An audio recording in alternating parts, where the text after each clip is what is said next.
friends, it's Delores here. Welcome back to the Creative Juggle Joy, where we talk about creativity, business, and everything in between. Today I want to chat about something that's causing a lot of excitement. The release of Affinity Designer 3 and what it means for us as artists, as teachers, and as creative business owners. Now, you all know how much I love teaching in Affinity Designer. It's my home base for vector, even pixel and surface pattern design work, just about everything I do now.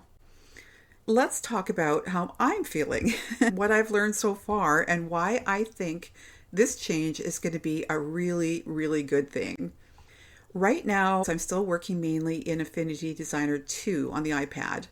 That's the version I know best, and all of my current templates and classes are built around it. Also, all of the professional work that I do.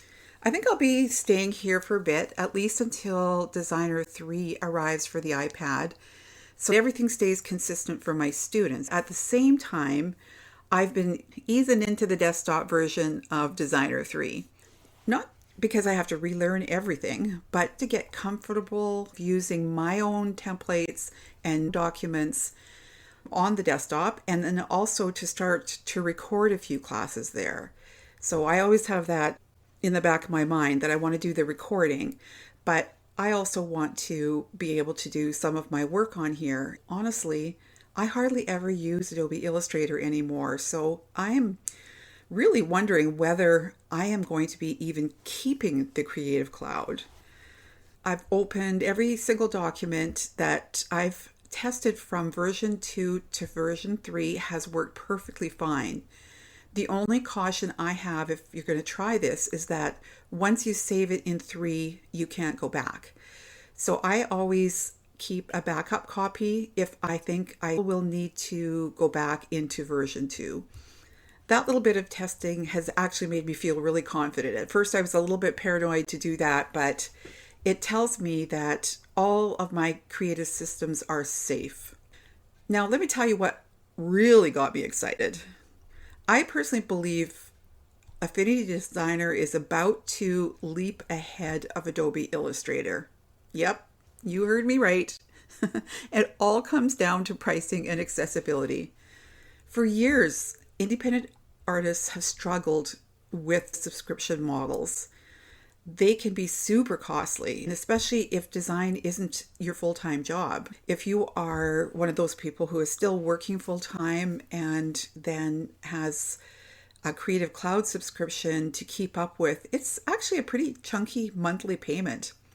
I was really happy when Affinity had the one-time purchase model. I thought that was a really great thing for the industry, and that's why I started to teach on it so much more than I did with Illustrator. Yes, I did start with Illustrator. I taught Illustrator for many years and Photoshop as well. So the whole time I was teaching high school, the industry standard was the Adobe products. So that's what we were teaching on.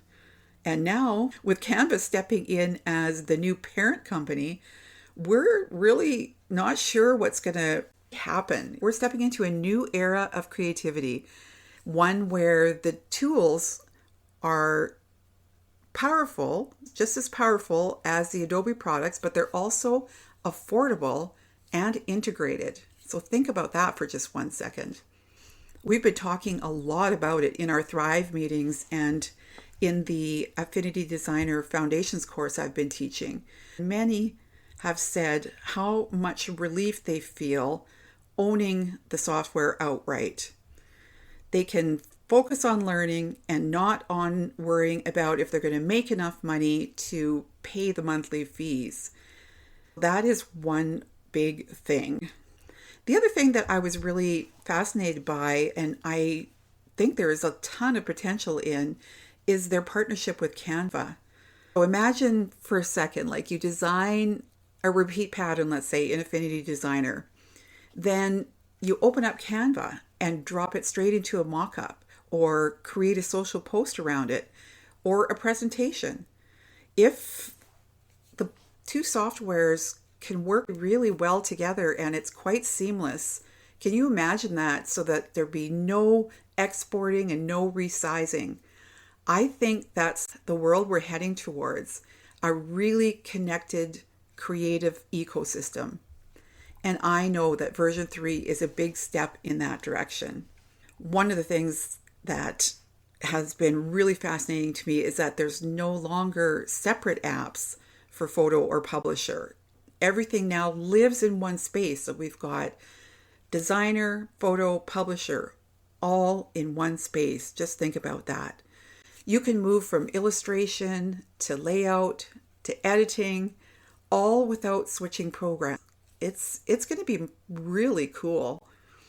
You can even customize your workspace to match your personal design studio flow, your workflow. We were talking about that in a recent meeting, and one of my students, Jasmine Goodwin, has a short YouTube video where she explains how she has customized her workspace to really complement the work that she's doing.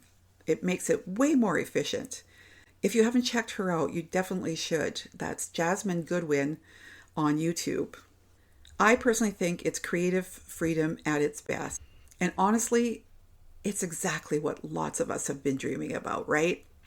So let's talk about how this affects my teaching and your learning. All of my classes, whether it's Affinity Designer Foundations or Mastering Surface Pattern Design or the Template Club or the membership, will still work perfectly in version 3. I'm sure there'll be a little bit of initial confusion sometimes as to where a particular tool is located or how to really find things in the submenus, but everything will be doable. The tools might look a little different, but the core principles that I teach, the composition, the color, the layering, and the repeat building will all remain the same. And I have tested it, so I know my templates are going to work the same. So if you're worried about compatibility, don't be. Everything that you have learned thus far is still relevant. In fact, you can go into my school and you can take all of the Affinity Designer 2 based courses, and the information will be 100% relevant for Affinity Designer 3. In my weekly Thrive meetings, we've talked a lot about not feeling the pressure to upgrade right away. I'm going to say that again. Do not feel the pressure to upgrade right away, especially if you are an iPad user. I personally believe that. Right now, until we get the version for the iPad, stick with what's familiar and learn the new tools only when you're ready. For me, I'll be blending both versions for a while. I'll be using version 2 on my iPad just like I always have, but I'll be exploring version 3 on the desktop and, of course, recording some classes. This way, I think that when the iPad version lands, I'll already know how to guide everyone through it. In a way, it's similar to when Procreate first exploded onto the market. It made professional art tools accessible to everyone. Prior to Procreate being released, people illustrated in Photoshop. Brushes were created in Photoshop. Remember Kyle Webster and his fantastic suite of brushes that we all know and love so much? Well, they're all replaced now by what we do in Procreate. I'm sure there's dozens and dozens and hundreds of people who are still using Photoshop for their illustration, but there are thousands, like literally thousands, probably millions of people now using Procreate. What it did is it made professional art tools accessible to everyone. And now Affinity Designer is doing that on a larger scale. It's uniting illustration and photo and layout all under one roof. And what excites me the most is what it represents. Think about it. It's creative independence. Artists are realizing they can own their own software, control their processes, and still produce world-class work. I know people who work exclusively in Procreate, and they create anything that they want. Some of them are surface pattern designers, some of them are illustrators, some of them are animators. Inside our own community, I've seen students like Jasmine that I was talking about and Melanie customize their own Affinity studios, combining pixel and vector tools into smooth and personal workflows. It's inspiring. I'm so proud of them. It proves that these tools are only getting better and more personal for every artist who uses them. For me, this personally feels like a breath of fresh air. It's not about chasing the newest thing. It's about building on something that I already love. I feel energized. I'm ready to explore. I'm ready to teach from the desktop for the first time in Affinity Designer and to see how these improvements can make creating even more joyful.